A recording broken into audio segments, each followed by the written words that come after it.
Assalamualaikum warahmatullahi wabarakatuh.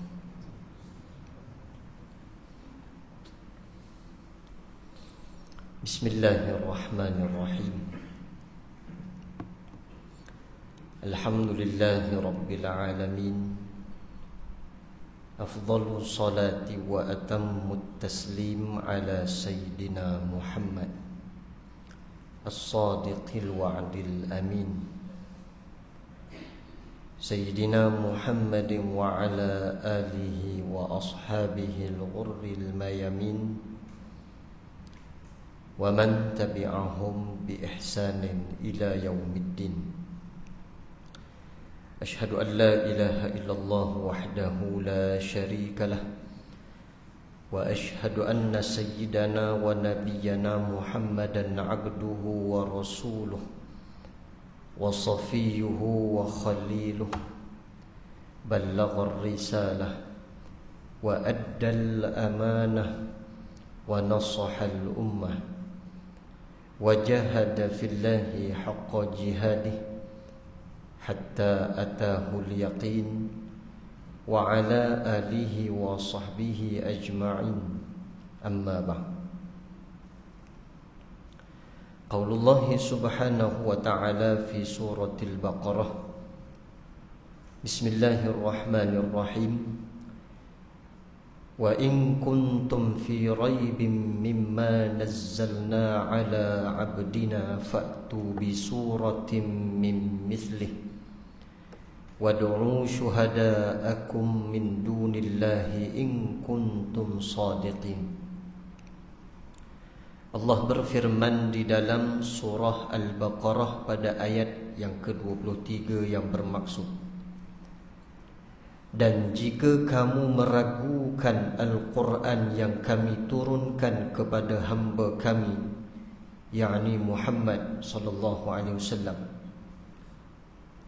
maka buatlah satu surah semisal dengannya dan ajaklah penolong-penolongmu selain Allah jika kamu orang-orang yang benar. Surah Al-Baqarah ayat yang ke-23. Faqala an-nabiy sallallahu alaihi wasallam bihadits an sayyidina Huzaifah bin al-Yaman radhiyallahu anhu qala Rasulullah sallallahu alaihi wasallam yadrusul islamu kama yadrusul washyu thawb hatta la yudra ma siyamun wala salatun wala nusukun wala sadaqah wala yusra ala kitabillahi fi laylatin fala yabqa fil ardi minhu ayah wa tabqa tawaifu minan nas asy-syaikhul kabir wal ajuz yaqulun adrakna aba'ana ala hazihil kalimah la ilaha illallah fanahnu naqul faqala lahu silah ma tughni anhum la ilaha illallah wa hum la yadruna ma salatun wala siyamun wala nusukun wala sadaqah. Fa'arada anhu Huzaifah thumma raddaha alayhi salasan kullu dhalika yu'ridu anhu Huzaifah thumma aqbala alayhi fi salisah faqala ya silah tunjihim minan nar salasan. Diriwayatkan daripada Imam Ibn Majah daripada Sayyidina Huzaifah ibn al-Yaman radhiyallahu an, beliau berkata Rasulullah sallallahu alaihi wasallam bersabda, Islam akan luntur, yakni lusuh, seperti lusuhnya corak warna-warni pakaian bila ia telah lama dipakai, sehingga sampai di suatu masa nanti orang sudah tidak mengerti apa yang dimaksudkan dengan puasa dan apa yang dimaksudkan dengan sembahyang dan apa yang dimaksudkan dengan nusuk yakni ibadah, dan apa yang dimaksudkan dengan sedekah. Dan Al-Quran akan dihilangkan kesemuanya pada satu malam sahaja, maka pada keesokan harinya tidak tinggal di permukaan bumi daripadanya walaupun hanya satu ayat, maka yang tinggal hanya beberapa kelompok dari manusia, di antaranya orang-orang tua, lelaki-lelaki dan perempuan-perempuan. Mereka hanya mampu berkata, kami sempat menemui nenek moyang kami memperkatakan kalimah la ilaha illallah, lalu kami pun mengatakan juga. Maka berkata Silah, yakni perawi hadis dari Huzaifah, apa yang dapat dibuat oleh la ilaha illallah, yakni apa gunanya la ilaha illallah terhadap mereka, sedangkan mereka sudah tidak memahami apa yang dimaksudkan dengan solat, puasa, ibadah dan sedekah. Maka Sayyidina Huzaifah memalingkan muka daripada orang yang bertanya itu. Kemudian orang itu mengulangi pertanyaan itu sebanyak 3 kali. Maka Sayyidina Huzaifah memalingkan mukanya pada setiap kali pertanyaan. Kemudian orang itu bertanya lagi sehingga akhirnya Huzaifah menjawab, kalimat itu dapat menyelamatkan mereka dari api neraka Allah Subhanahu wa ta'ala. Huzaifah memperkatakan jawapan itu sebanyak 3 kali. Hadis riwayat Imam Ibn Majah. Sadaqallahul azim wa sadaqar rasulul karim. Muslimin, muslimat yang dimuliakan oleh Allah Subhanahu wa ta'ala, bersyukur kita kepada Allah di kesempatan waktu yang diizinkan oleh Allah dapat sama-sama kita meluangkan sedikit masa pada malam ini dengan kita terus lagi menyambung pengajian hadis-hadis akhir zaman, di mana pada malam ini kita sedang berbicara tentang Al-Quran yang akan diangkat pada satu malam. Artinya ilmu dan Al-Quran akan hilang dari permukaan bumi sebelum terjadinya hari kiamat. Tuan-tuan muslimin muslimat yang dimuliakan oleh Allah Subhanahu wa ta'ala, dunia menuju kepada hari kiamat itu terlalu banyak tanda-tandanya sebelum kiamat yang sebenar itu datang kepada kita. Salah satu tanda-tandanya adalah berkenaan dengan Al-Quran yang menjadi pegangan bagi orang Islam akan hilang lenyap pada satu malam dengan izin Allah Subhanahu wa ta'ala. Apa makna Al-Quran ni diangkat? Seperti mana yang saya pernah huraikan kepada tuan-tuan sebelum ini, ada 2 pendapat yang menyatakan tentang Al-Quran ni diangkat. Pendapat yang pertama adalah pendapat yang lemah, yang mana Al-Quran itu diangkat dengan membawa maksud pada keesokan harinya tidak tinggal walau satu ayat. Buka Quran kosong, kertas kosong. Yang ni qaul yang dhaif. Mungkin terjadi dan mungkin tidak. Sebab apa? Kalaulah Al-Quran itu dicetak menggunakan dakwat seperti dakwat mesin ATM, resit itu kalau dicetak lama-lama disimpan, kena panas hilang, tulisannya hilang. Itu mungkin boleh terjadi dan mungkin tidak. Tetapi pendapat yang lebih aula, mereka berkata bahawa Al-Quran itu diangkat, tanda-tandanya pada keesokan harinya Al-Quran itu ada. tulisan itu ada, tetapi orang sudah tidak lagi membaca Quran. Ini lebih kuat. Ada Quran, bukan tak ada, jadi tangkal, jadi azimat, tidak dibaca dan tidak dirujuk oleh mana-mana orang. Ada Quran, panduan hidayah Allah di dalam Al-Quran, tetapi manusia tidak pedulikan Quran. Maka yang aula ini boleh dilihat pada hari ini.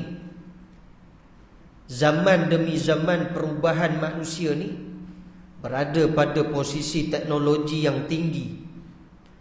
Kita dapat melihat berapa orang sahaja yang boleh buka Quran baca. Bahkan kalau kita muhasabah dan merenungkan diri kita sendiri pun, jarang-jarang kita buka Al-Quran untuk baca. Ini disebut tentang Quran ni diangkat, dia salah satu alamat. Tapi apa gambaran yang kita boleh nampak melalui hadis ini? Artinya manusia yang hidup di akhir zaman hilang pegangan agama dan hilang pegangan Al-Quran. Oleh kerana ikut style Israel sangat. Kan hari ni kalau kita tengok pakaian kita, makanan kita, barang-barang kegunaan seharian kita, banyak kita menggunakan produk Israel tanpa kita sedari. Kalau makanan lagi bahaya sebab dia mematikan hati. Ada orang dia kata, saya boykot, saya tak nak makan makanan Israel. Hari ni je, esok dia makan balik. Kemudian dia kata selepas esok saya boykot balik. Ada orang macam tu. Pasal apa? Ini kesan daripada makanan yang sudah menjadi darah daging. Begitu juga pada pakaian, pada apa sahaja jenis barang yang kita pakai, minyak rambut, berus gigi, ubat gigi, baru kita sedar bila mari time boykot ni. Oh, dia punya barang boleh kata semua, pergi pasar raya tak tahu nak beli apa lah, pasal semua barang nak boykot. Baru kita sedari. Sebab apa? Sebab kegunaan barang-barang Israel ni, Israel lebih cerdik daripada kita. Sedangkan orang Islam ni lagi cerdik sebenarnya. Kalau mereka berbalik kepada Al-Quran dan Sunnah Nabi SAW. Ini pegangan yang boleh menyelamatkan mereka. Hakikatnya akhir zaman manusia tidak lagi membaca Quran, tidak lagi mahu mengamal Al-Quran, beramal dengan Al-Quran, tidak lagi mahu mentadabburi ayat-ayat Al-Quran. Bahkan mereka itu lebih rajin merujuk handphone daripada Al-Quran. Ini maksudnya apa? Maksudnya ini zaman kita, cuma belum sampai tahap Quran ni langsung diangkat.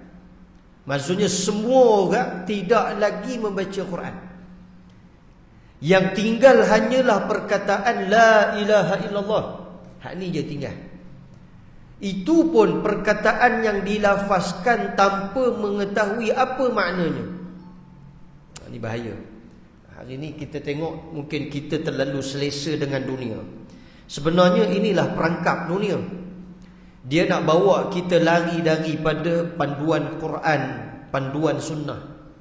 Seperti mana yang saya huraikan sebelum ini, orang Yahudi, mereka tidak menghantar senjata seperti peluru-peluru kepada kita. Yang dia hantar kekeliruan agama. Bagi orang keliru tentang agama Islam, bagi orang keliru tentang solat, tentang zikir, tentang wirid, tentang apa saja, keliru habis. Walhal tak ada isu pun. Yang menimbulkan isu adalah disebabkan kerana kita jahil, jauh daripada Quran, jauh daripada sunnah. Sebab tu kita jadi gelap. Bila menghadapi masalah, payah nak menyelesaikan masalah. Satu-satu masalah tak habis lagi satu, dia main satu lagi. Sebab apa? Jauh kita dengan Quran. Orang kafir dia hantar alat komunikasi, telefon pintar. Sebab tu media dia pegang hari ni tuan-tuan, bukan kita pegang. Facebook dia buat, TikTok dia kerja dia, semua kerja dia ni.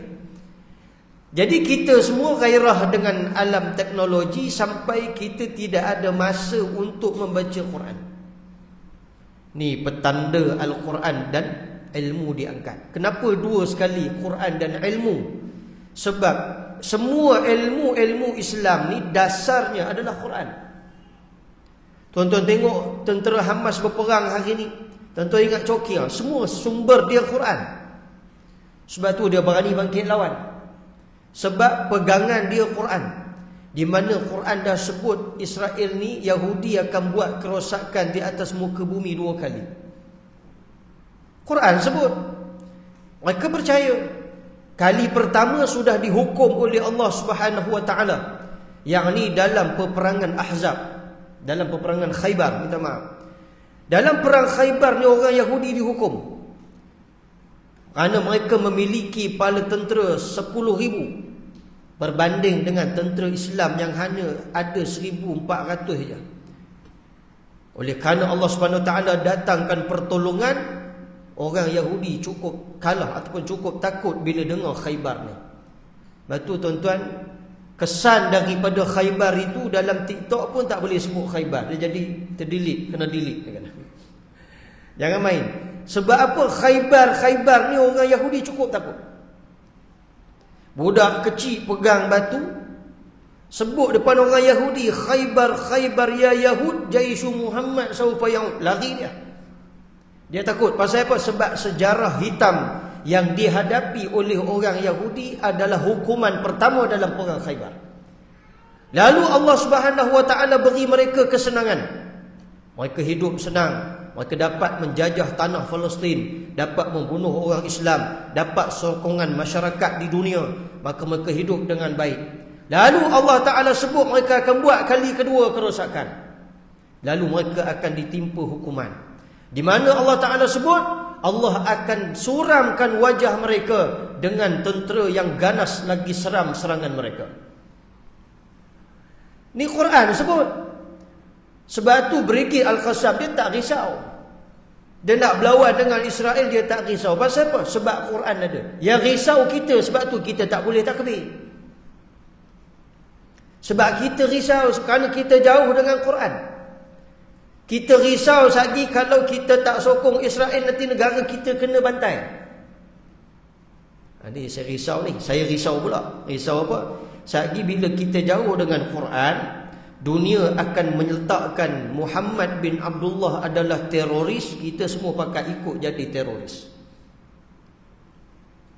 Takut kita semua ni ikut Amerika sekali, ikut Eropah sekali, Muhammad bin Abdullah ni teroris. Macam mana tuan-tuan? Hari ni orang kata Hamas teroris. Bukan Hamas teroris, Islam. Kena betulkan balik. Dalam rekod dunia, Islam adalah teroris. Dalam senarai mereka, bukan kita, dalam senarai mereka. Islam adalah teroris, bukan Hamas je.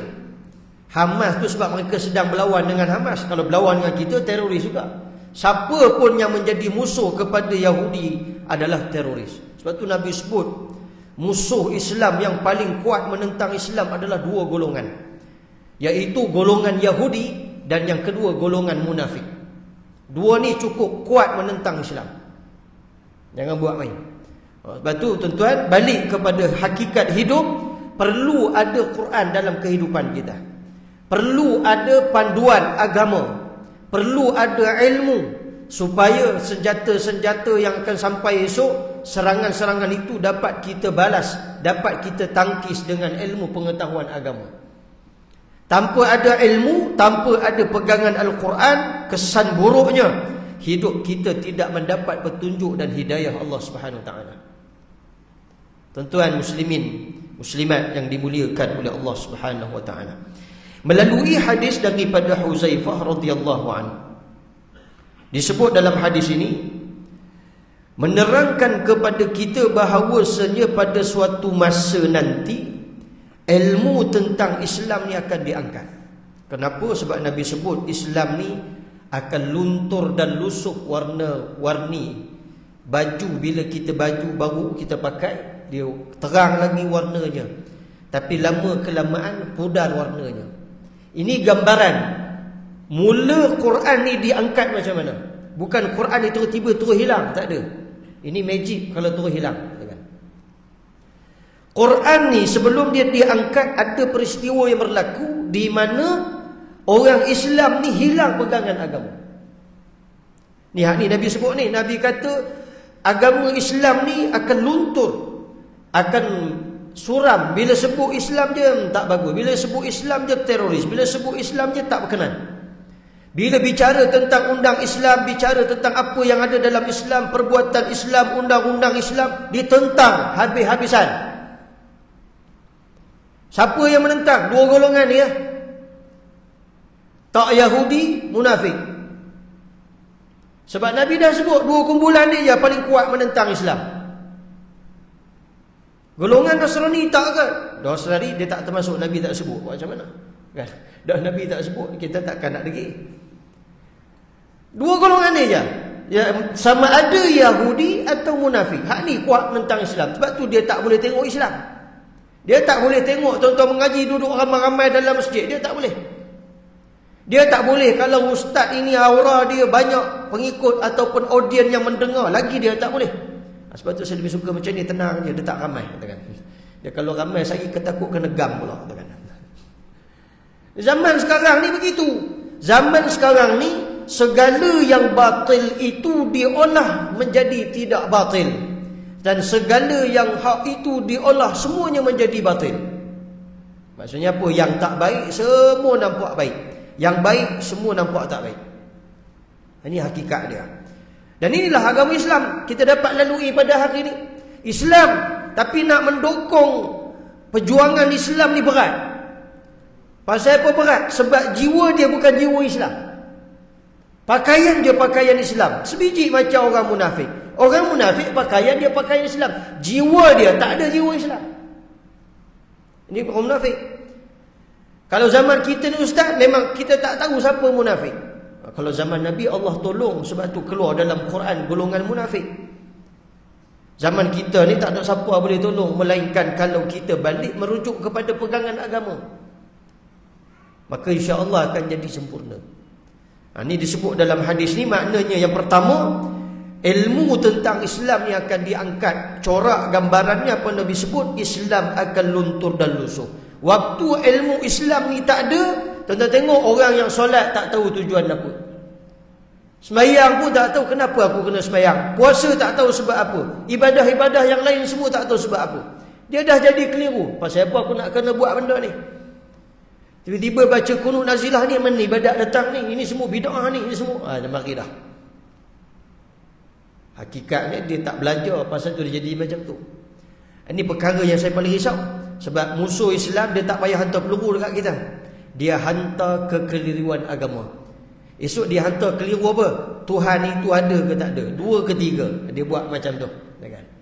Akhirnya jadi macam golongan Nasrani. Kan Nasrani kekeliruan mereka sampai satu tahap mereka nak membunuh Nabi Allah Isa AS. Mereka pergi tangkap, mereka bunuh. Lepas bunuh Allah sebut walakin syubbiha lahum. Selepas bunuh Nabi Isa mereka ragu-ragu, kita dah bunuh ke atau belum lagi. Dia keliru. Walahan Nabi Isa itu kata dah disalib dah sebagainya. Tetapi tidak, Quran kata walakin syubbiha lahum, dia keliru. Aku dah bunuh ke belum? Itu bab ketuhanan. Esok mari pula Nabi kata mari pula di akhir zaman Tuhan ni ada ke tak ada. Tengok Palestin tak ada pun pertolongan. Dengan mari dah. Agak-agak macam mana tuan-tuan kita nak lalui akan datang ni. Sebab tu kena balik pegang kepada agama Islam. Kerana Islam itu cukup sempurna. Yang tak sempurnanya adalah orang Islam. Kita jangan meletakkan Islam mesti kena ikut kita. Tidak. Sebaliknya kita kena ikut Islam. Ini baru betul. Hari ni apa yang berlaku zaman kita, kita nak Islam ni ikut kita. Kalau Islam tu ikut kita, tak sempurna lah Islam ni. Kita ni ada yang rajin datang sembahyang Jumaat, ada yang tak rajin baca Quran, ada yang rajin, ada yang tak rajin. Kalau ikut kita, habislah, hanyutlah Islam ni. Dan Islam ni kita yang nak kena ikut dia. Apa saja yang halal dalam Islam, itu yang dicari. Dan apa yang haram dalam Islam, itu yang mesti ditinggalkan. Sebab tu Allah sebut awal-awal lagi, Dzalikal kitabu la raiba fih hudan lil muttaqin. Ayat pertama tu. Inilah kitab. Kitab apa? Ini bukan kitab Bible, kitab ahli sihir, kitab perlembagaan. Bukan. Inilah kitab, yakni Al-Quran. Hudan linnas, petunjuk bagi manusia yang bertakwa kepada Allah Subhanahu wa taala. Maka orang yang ada petunjuk ni adalah orang yang bertakwa kepada Allah Subhanahu wa taala. Mudah-mudahan Allah jadikan kita orang yang cintakan Quran. Paling-paling malas pun tuan-tuan dengar ayat Quran. Sebab tu saya sebut dah sebelum ni, Brigid Al-Qassam. Mereka ni tuan-tuan, dia ada satu kataib, satu unit khas. Bukan unit sniper. Dekat poket ni ditulis Kataibul Hufaz. Yang ni tim orang yang hafal Quran. Oh ada, jangan main, tentera Hamas ni. Hak ni tim hafal Quran, yang ni tim rajin baca Quran, yang ni tim suka dengar ayat Quran. Makna Quran tak boleh berpisah. Nak menang dalam perang ni tuan-tuan, tak boleh berpisah dengan Quran. Kalau tuan-tuan terpisah dengan Quran, tuan-tuan tak ada petunjuk Allah, macam mana nak menang? Hari ni yang kita tengok kena bantai teruk ni bukan tentera. Yang kena bantai teruk ni adalah rakyat dia. Tentera dia tak ramai yang mati tuan-tuan. Tentera-tentera yang mati tu pun dikhianati oleh Mossad ni. Pak Arab juga, tapi buat kerja Mossad. Intelijen Israel dia bagi tahu. Sebab tu tuan-tuan tengok bagaimana seorang anak muda 2 minggu lepas bertarung dengan musuh Israel bertarung dengan Israel, rumah dia dikepung. Rumah dia dikepung oleh tentera Israel. Bertarung sehingga 6 jam. Selepas 6 jam beliau gugur syahid. Ini kan dah famous kan, orang kata diviralkan. Siapa laki-laki tersebut? Muhammad Nabil, anak muda. Ni kalau tak ada Quran ni tuan-tuan, tak ada pertolongan Allah SWT. 6 jam dia boleh lawan dengan musuh. Kita Allah kuliah bodoh tengok jam, tengok ustaz. Ni kita, dia 6 jam dia bertarung dengan musuh sampai dia gugur syahid. Bila dia gugur syahid, jenazahnya diangkat atas jentola, langsung diambil gambar masuk berita, kata orang Israel, kami telah menumpaskan pasukan Hamas. Walhal seorang baru. Ini masalah. Dia sembang gajah terbang sebiji macam orang Israel. Sebab tu tuan-tuan jangan macam tu. Kita ada ilmu namanya ilmu Islam. Kita kena kuat dengan agama Islam. Apa pun yang terjadi, tuan-tuan jangan tinggalkan Islam.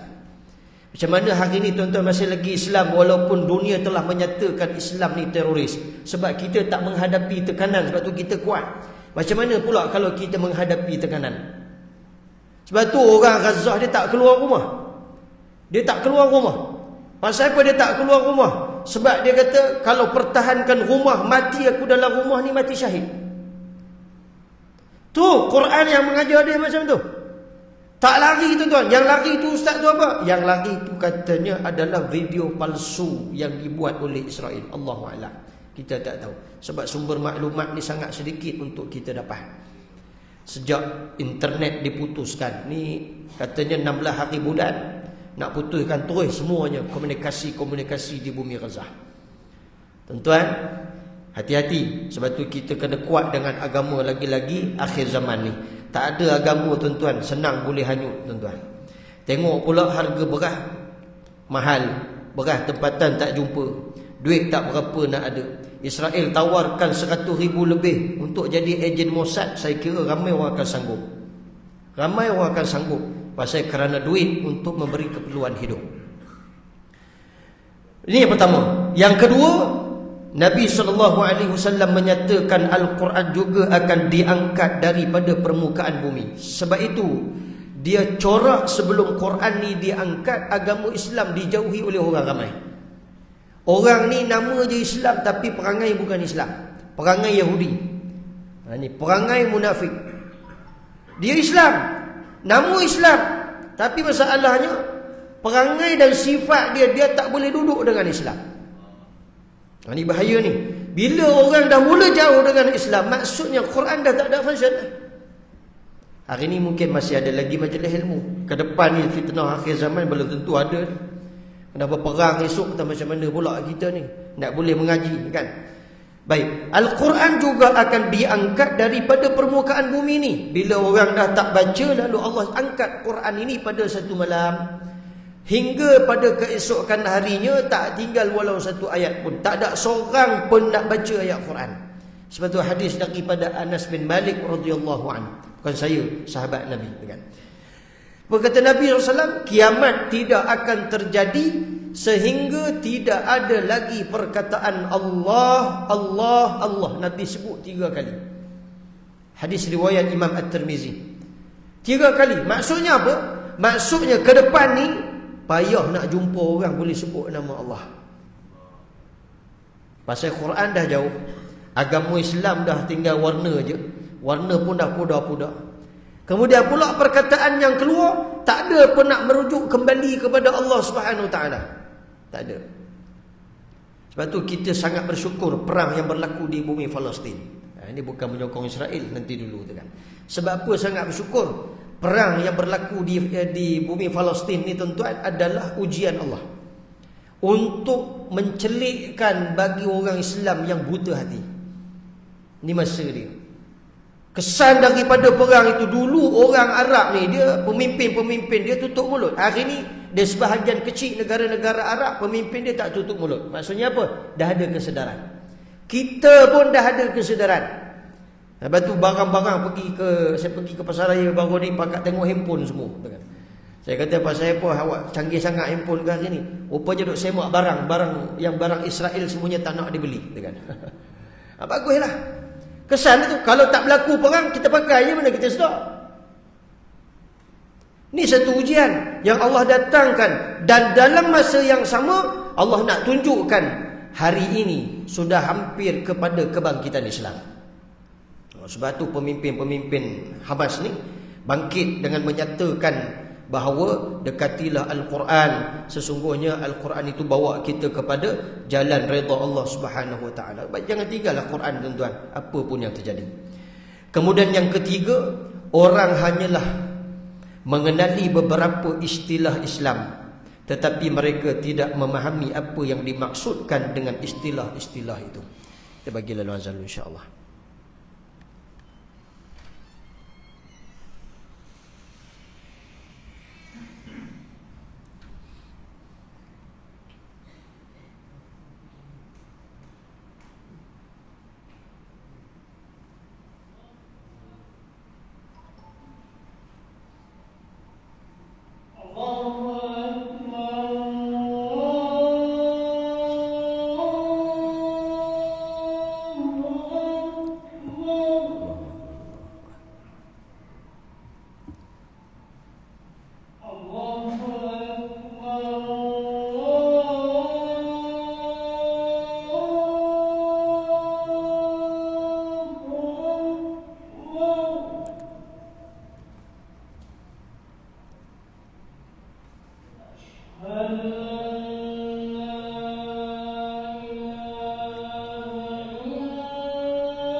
muslimin muslimat yang dimuliakan oleh Allah Subhanahu wa taala. Berbalik kepada perkara yang ketiga di dalam hadis ini, menyatakan bahawa setelah mana Al-Quran itu diangkat, maka ketika itu orang ramai hanya mengenali beberapa istilah dalam Islam, tetapi mereka tidak memahami apa yang dimaksudkan dengan istilah-istilah itu. Ini yang ketiga yang disebut dalam hadis Nabi sallallahu alaihi wasallam. Maknanya istilah-istilah ni seperti kita dengar subhanallah, Allahu akbar, la ilaha illallah. Ini semua adalah istilah-istilah yang akan didengari ketika mana berlakunya peristiwa Quran ni diangkat. Dan ini salah satu tanda kebesaran Allah Subhanahu taala. Hakikatnya pada ketika itu orang bercakap tentang perkataan-perkataan itu tapi tidak memahami maknanya. Lepas tu ada saya dengar terbaru kawan saya sebut, saya try buat jadi, bukan tak jadi. Dia sebut tak tahu dia dapat mana ilmu ni kan. Dia kata kalau entah nak cari parking, waktu mana banyak parking kereta, baca doa makan, Allahumma barik lana fima razaqtana. Saya ingat benda tu main-main, saya buat betul jadi. Dapat. Tengah-tengah sibuk dapat parking, kan. Dia bukan nak kata apa, tapi nak sebut kita istilah. Kita baca doa makan, itu mungkin salah satu istilah itu kita baca. Tapi hakikatnya mungkin kita tak tahu. Kita tidaklah menyandarkan pasal kalimat ini aku dapat parking. Itu namanya syirik pula, kan. Maksudnya apa? Ada orang dia buat macam tu. Akhir zaman esok istilah-istilah ni dia guna pakai. Esok tentu balik try pula lagi kan. Tengok parking tak dapat, Allahumma barik lana, dalam berapa minit dapat, kan. Tapi hakikatnya mungkin itu kebetulan, Allahu a'lam, kan. Hakikatnya kita sebagai seorang Islam pada akhir apabila Quran ni diangkat, lafaz-lafaz Quran ni ada tapi tidak memahami maksud dia. Sekadar boleh baca tapi tak tahu maksud dia apa. Ini akan terjadi. Sebab tu tuan-tuan, kita kena dekat betul dengan Quran supaya kehidupan kita akan lebih baik. Kerana Quran ni dia membawa pendidikan. Dia bukan sekadar untuk kita baca, tuan-tuan, dia pendidikan. Sebab tu Nabi SAW bila nak memeterai bai'ah ataupun piagam Madinah, Nabi mulakan dengan dasarnya adalah Al-Quran. Hatta nak membentuk perlembagaan dasar utama Quran jangan lepas. Hari ni kita tak boleh buat macam tu. Pasal apa? Sebab kita kena sedar, kita ditakbir oleh undang-undang orang kafir. Dunia pada hari ni ditakbir oleh undang-undang orang kafir. Sebab tu banyak buku-buku perlembagaan dan undang-undang tidak meletakkan dasar utama adalah Quran dan Sunnah, tempat bahan rujukan untuk menentukan atau untuk memeterai satu-satu perundangan.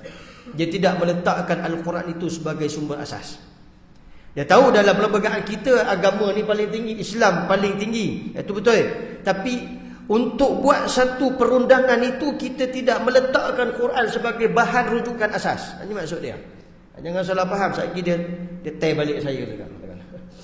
Dunia pada hari ini ditakbir oleh orang kafir. Sejak bila, tuan-tuan? Sejak khilafah Uthmaniyah tumbang. Waktu di bawah pemerintahan khilafah masih lagi terkawal. Tindakan rujukan, induk rujukan utamanya mesti balik kepada khilafah untuk menetapkan satu-satu perundangan, satu-satu prasyarat atau memeterai perjanjian dan sebagainya. Sumber dia masih merujuk kepada khilafah, dan khilafah itu dasarnya adalah Quran dan Sunnah. Tapi bila jatuh sistem khilafah, ketika itu ibarat orang Islam hidup tak ada kepala, badan tak ada kepala. Sebab tu disebut berlaku peristiwa Naqbah. Naqbah ni peristiwa hitam di bumi Palestin. Bila jatuh khilafah Uthmaniyah, orang Islam ni seolah-olah hidup badan ada kepala tak ada. Tak ada siapa nak memimpin. Undang-undang banyak berat sebelah. Sampai hari ni pun undang-undang banyak berat sebelah. Yang sepatutnya terbela tak terbela. Hakikatnya Saudara-saudara kita di bumi Palestin sejak lama dah tak terbela, tuan-tuan. Tak terbela. Banyak perkara-perkara yang dibuat tak terbela. Hari ini dunia hanya menyatakan sebab ada belas kasihan, itu je. Tapi pada hakikat undang-undang Palestin ini tak terbela sejak sekian lama. Sebab apa? Sebab undang-undang itu diwujudkan oleh musuh-musuh Islam, diwujudkan oleh orang-orang kafir. Maka tak ada istilah berah, mana tak ada istilah sama ada, tak ada. Istilahnya berat sebelah. Apa saja tentang Islam semua berat sebelah. Tapi kalau bukan tentang Islam, yang tu dihakimi seadil-adilnya. Kalau ada kaitan dengan agama Islam, dia tak beri keadilan kepada agama Islam. Ini yang berlaku, tuan-tuan. Sebab tu dekati Al-Quran, kerana Quran itu membentuk kita menjadi insan yang lebih bertakwa.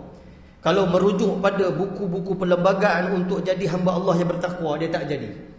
Saya jadi taqwa, bukan takwa. Taqwa ni tahu tak, taqwa tu macam tokong punya, kan. Takwa ni dia lahir bukan daripada buku-buku itu, dia lahir daripada Quran yang mencorakkan sifat manusia yang menjadi hamba Allah yang bertakwa. Sebab tu berigit-berigit Al-Qassam, pejuang-pejuang Islam ni dengan Quran mereka tak boleh lari. Tak ada pejuang Islam yang tak baca Quran, mesti kena baca. Itu ijbari. Itu satu kewajipan dalam perjuangan. Sebab apa? Sebab Al-Quran itu adalah dasar. Apa-apa yang kita nak buat, kita balik kepada asalnya, pada dasarnya, insya-Allah kita tak tersesat.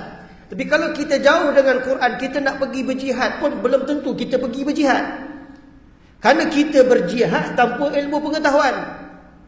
Jihad ni dia satu ilmu, bukan sepada angkat parang je, tuan-tuan. Sebab tu orang Melayu skill jihad dia lain. Saya masuk kajian saya tentang orang Melayu ni sejak perang Palestin ni, tuan-tuan. Masuk kajian saya. Bila mana orang Palestin seru, kami sedang menunggu tentera dari Malaysia. Bahasa Arab ni Malaysia lah. Dia tak sebut Indo, dia tak sebut mana. Dia sebut Malaysia. Untuk membebaskan bumi Palestin. Saya tergaru-garu kepala. Apa hebatnya orang Melayu kita sampai diseru-seru nama ni. Masuk tu saya mula dah tak boleh tidur dah satu malam, kan. Mulalah cari kitab, buka semua benda yang ada. Kan? Jumpa kajian-kajian, jumpa. Oh, rupanya orang Melayu ni memang hebat. Tengok mengaji pun hebat. Dah azan tak berhenti-henti lagi, kan. Ini hebat lah, kan. Orang Melayu ni memang hebat. Pasal apa? Orang Melayu ni tak payah guna senjata. Sebab tu saya buat kajian kenapa orang Melayu dia pakai keris je. Keris besar mana, tuan-tuan? Nak dibandingkan dengan parang tu, kan? Dengan pedang. Sebab tu je lah. Paling panjang sikit lah tu. Keris. Cek ketot panggil orang, kan? Nak dibandingkan dengan senjata-senjata lain. Tombak pun panjang kalau dibanding pun kena, kan? Nak ceritanya keris macam tu je. Orang Melayu, dia kalau bertempur dia pakai keris. Saya buat kajian, kenapa orang Melayu semua? Rupanya bukan dia bergantung kepada keris, bukan. Dia bergantung kepada bantuan dan pertolongan Allah. Orang Melayu di situ. Sebab tu dia pintar. Dia bertempur, tapi tempur dia dengan akal. Bila kita tak jauh dengan Quran, maka Allah Ta'ala akan bantu pertolongan ini. Pasti akan sampai. Sebab tu tak memerlukan senjata yang berat. Mungkin saya kaji, benda kajiannya, tuan-tuan jangan risau. Tuan-tuan memang hebat pun, kan? Nampak aja macam ni cokiah, tapi silat gayung terbang, kan? Gayung terbang macam-macam, kan? Kalau kita tengok balik, selendang merah lah, macam-macam lah. Selendang putih, kan? Puluk hitam masuk juga, kan? Semua silat macam-macam ada ni, kan? Sebenarnya orang Melayu ni hebat dia kepada kepintaran dan keyakinan. Sebab tu dia namanya amuk. Ustaz apa yang kaji tu, dia kata orang Melayu ni, dia sifat dia adalah sifat amuk. Amuk ni bukan mengamuk, tak ketahuan. Amuk ni berani mati. Kerih pendek dia. Kalau pergi perang dia berani mati. Tuan, saya kira macam tu kot. Esok kalau peluru sampai, ke ustaz pergi dulu, kata kan. Ada orang tahu, ustaz pergi dulu lah, dah, kami kemudian. Itu orang Yahudi macam tu, tuan-tuan. Orang Yahudi macam tu. Setelah mereka lari daripada diburu oleh Firaun, merentasi laut terbelah atas mukjizat Nabi Allah Musa alaihi salam, dah selamat dah mereka daripada ancaman Firaun. Firaun pun dah tenggelam. Lalu Allah perintahkan kepada Musa, wahai Musa, bawalah Bani Israel ini fil ardil muqaddas, pergi ke Baitul Maqdis. Apa kata orang Yahudi ni, puak-puak Bani Israel ni? Wahai Musa, dekat sana ada orang hebat, kau je lah pergi, kami tak payah pergi. Dia perangai Israel ni. Dia tolak ustaz dulu. Sebab tu kalau nak menikah dua, jangan tolak ustaz dulu. Ada orang dia tengah-tengah makan, ustaz, saya tak menikah dulu. Dua kalau ustaz tak mula dulu. Dia ustaz juga dia cari, kita kan. Dia nak perjudiskan ustaz kot, dia katakan. Biar ustaz kena dulu kot, kita kan. Sifat orang Yahudi macam tu. Kami tak mau pergi Baitul Maqdis. Kalau kau nak pergi, wahai Musa, kau je lah pergi. Jadi puak-puak yang tak nak pergi ni, hari ni dia claim bumi Palestin tu dia punya. Dia tak nak ikut Nabi Musa, tiba-tiba hari ni dia claim yang tu dia punya. Sebab tu dia nak halau habis orang Islam, tuan-tuan. Ini jahat juga ni. Tuan-tuan, muslimin, muslimat ini dimuliakan oleh Allah. Maka sebab tu kita jangan jauh daripada Quran. Walaupun ada kegunaan istilah-istilah, tadabburi maknanya. Tadabburi maknanya. Sebab orang Melayu ni kalau dia bersilat, dia ada keluar juga ayat-ayat Quran. Ada juga istilah-istilah ni keluar sebagai pelindung. Tanya orang yang pandai mengkeriskan, dia sambil-sambil tu dia ada baca ayat Quran juga tu, kan? Tak tahulah koalisi ke dia baca apa, kan ada sebahagian orang dia baca mentera. Sebab tu banyak khadam makhluk halus di keris-keris ni, kan? Tapi hakikatnya perjuangan dulu orang Melayu kita memang hebat. Cerdik orang Melayu ni, tuan-tuan tengok hari raya depa Bali merecun tudah-tudah biasa lagi. Kalau tuan-tuan betul-betul buat kajian, pergilah mana-mana tempat, dekat mana yang main meriam buluh, Melayu lah.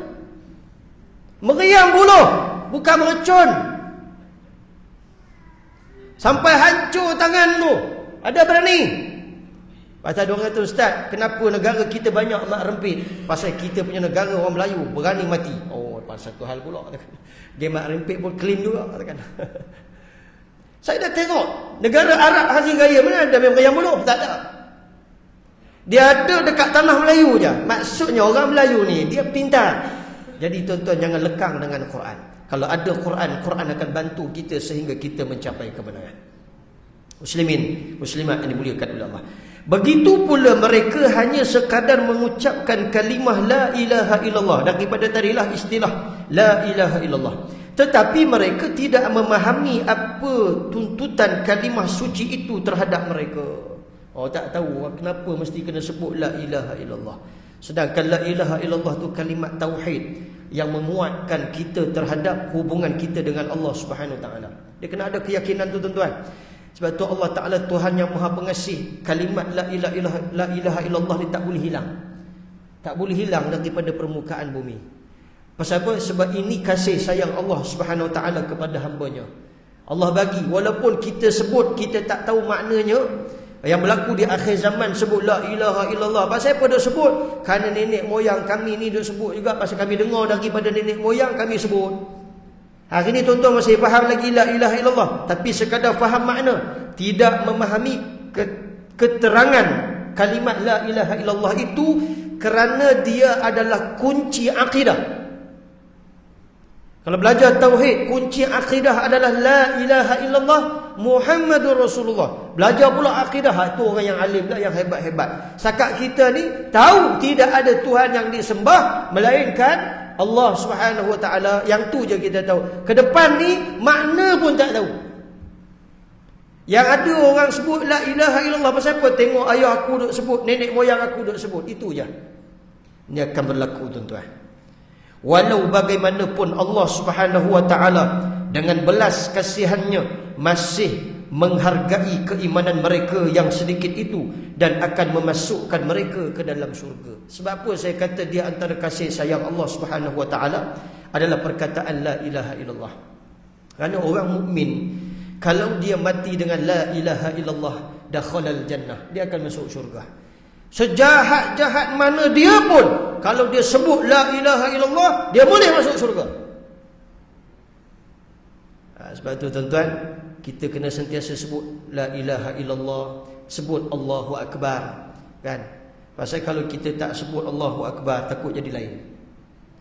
Kan ada hari ni orang bersuara untuk kebebasan Palestin, dalam sebuah negara Islam yang majoriti besar adalah orang Islam, tapi tak boleh sebut Allahu Akbar. Ini bahana ni. Pasal apa tuan-tuan? Kalau kita tak selalu sebut Allahu Akbar, mati kita payah nak menyebut nama Allah. Wa'ayazubillah. Lepas tu kita kena rajin semayang kita pun kita sebut Allahu Akbar. Allahu Akbar tu kena sentiasa. La ilaha illallah, Allahu Akbar, subhanallah, alhamdulillah. Sebut apa saja istilah-istilah yang namanya zikir itu sebut.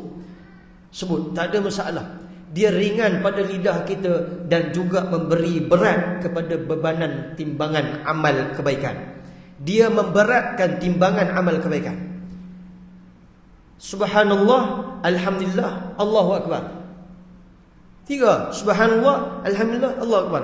Tuan-tuan, ini petanda dia. Kalau kita rasa kita orang Islam, tak perlu pun nak menghalang, tak perlu pun nak kena jaga hati orang kafir sampai tak boleh sebut la ilaha illallah.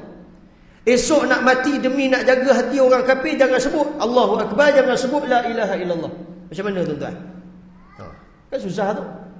Nak jaga hati tak boleh sampai gadai agama. Kita ada iman, kita ada agama, kita ada tasawuf. Pegang 3 serangkai ini tuan-tuan. Sebab antara golongan yang berjaya pada fitnah akhir zaman adalah golongan yang ada ilmu iman, ilmu Islam dan ilmu ihsan. 3 serangkai. Iman ni akidah, Islam fiqh, ihsan tasawuf. Belajar 3 ni. Kalau kita ada 3 ni, musuh datang serang macam mana pun insya-Allah kita tak goyang. Dajjal datang pun kita boleh selamatkan diri kita kalau ada la ilaha illallah.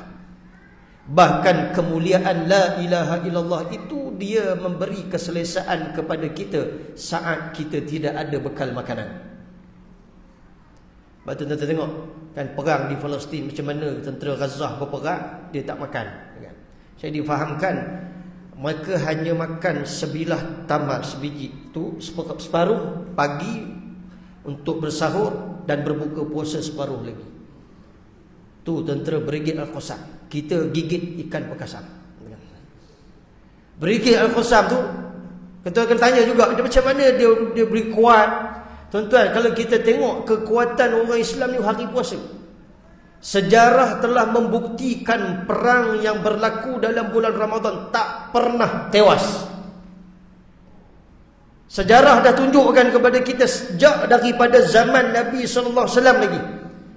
Perang yang berlalu dalam bulan Ramadan, dalam keadaan orang Islam berpuasa, boleh tempur dengan musuh, boleh menang.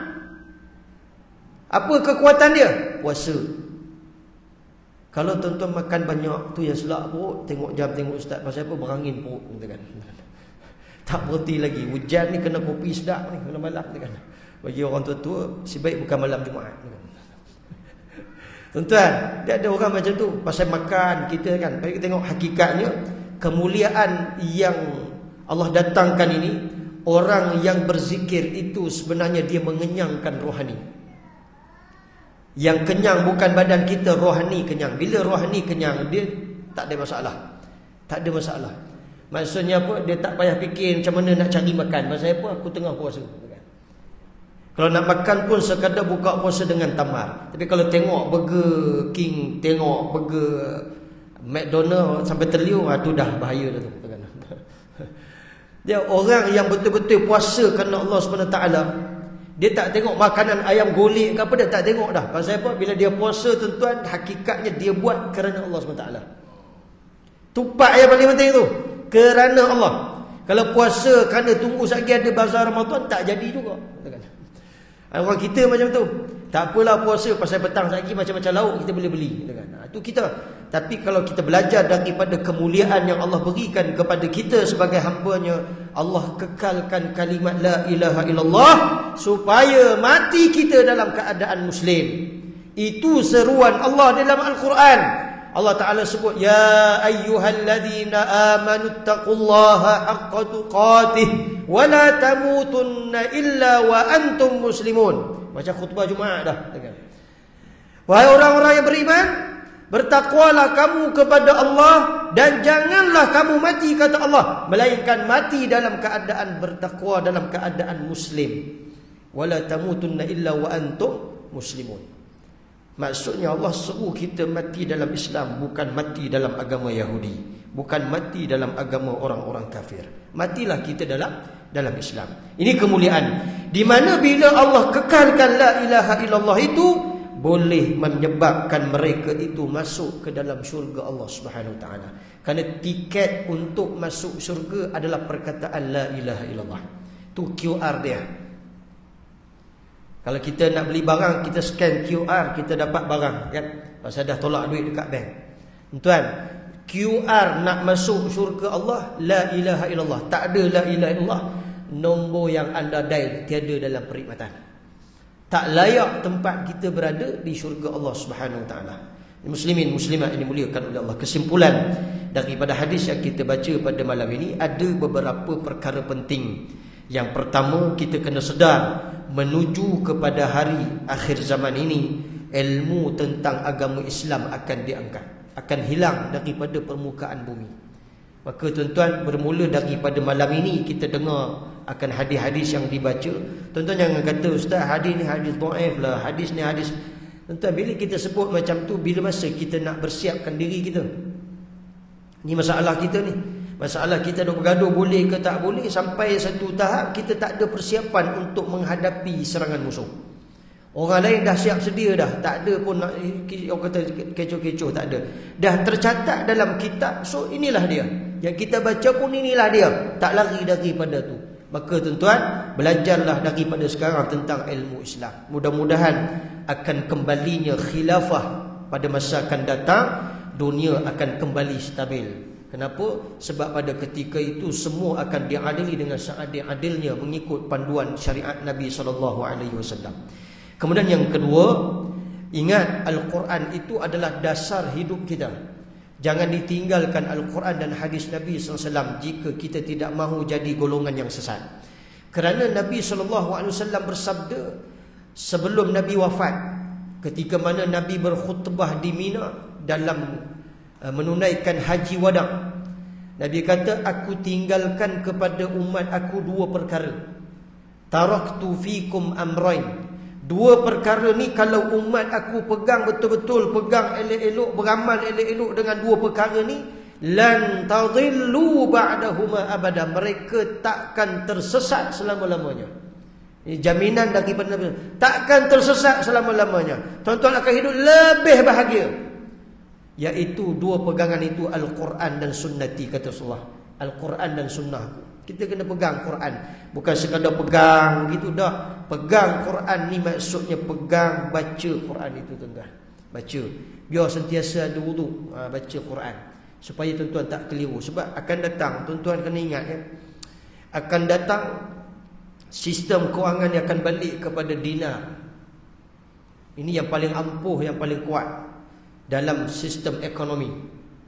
Sebab dinar ini adalah emas. Jadi kalau kita tak belajar daripada sekarang, esok di atas dinar ada tulisan ayat Quran, kita nak pegang ke tak mau ketika tak ada wudu. Ada isu tu, dia akan jadi isu. Jadi bila kita siapkan bekal ilmu, tak jadi isu pada masa akan datang. Sebab tuan-tuan, ada orang tanya ada apa dengan 2024. Saya kata 2024 harga barang akan naik. Pandai-pandai je ustaz ni. Saya tak pandai-pandai. Saya berdasarkan kepada kajian saya. Kerana bila berlaku perang di Palestin, maksudnya dia terkait dengan banyak negara ni. Negara yang terlibat dengan perang termasuklah Rusia, Ukraine, Lebanon, Syria dan juga Jordan, negara Arab Saudi, Yaman. Dia terlibat banyak negara ni.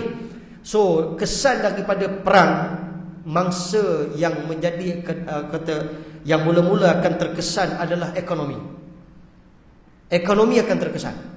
Jadi ekonomi bila akan terkesan, pasti harga barang naik.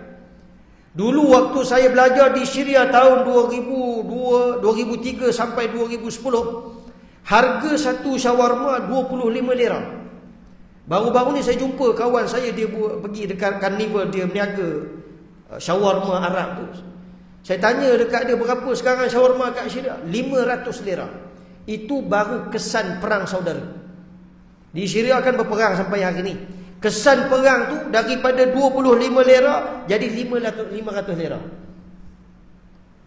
So kita pun tuan-tuan akan menghadapi tekanan itu juga. Maka tuan-tuan siapkan bekal ilmu yang cukup.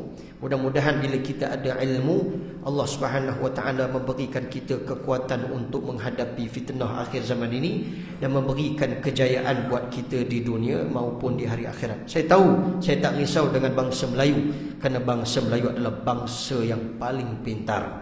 Mudah-mudahan dengan kepintaran itu digunakan pada jalan kebaikan, insya-Allah. Yang baik datang daripada Allah, yang kurangnya itu datang daripada kelemahan diri saya sendiri. Aqulu qawli hadza wa astaghfirullahal azim li wa lakum. Wassalamualaikum warahmatullahi wabarakatuh. Tuan-tuan muslimin muslimat yang dimuliakan oleh Allah, saya masih lagi meneruskan kutipan pembangunan Ma'had Tahfiz. Mudah-mudahan dengan sumbangan tuan-tuan Allah Subhanahu Wa Taala melepaskan kita daripada kesusahan dunia. Wallahu a'lam. A'udzubillahi minasyaitonir rajim. Bismillahirrahmanirrahim. Alhamdulillahirabbil alamin. Wassalatu wassalamu ala Rasulillahil amin wa ala alihi wa sahbihi ajma'in. Allahumma ansuril Islam wal muslimin fi Filastin wa fi Gazzah wa fi Malaysia wa fi kulli makan wa fi kulli zaman. Allahumma ya munzilal kitab wa ya mujriyas sahab wa ya hazimal ahzab ihzimhum wansurna alaihim. Wa sallallahu ala sayyidina Muhammad wa ala alihi wa sahbihi wa sallam. Walhamdulillahi rabbil alamin.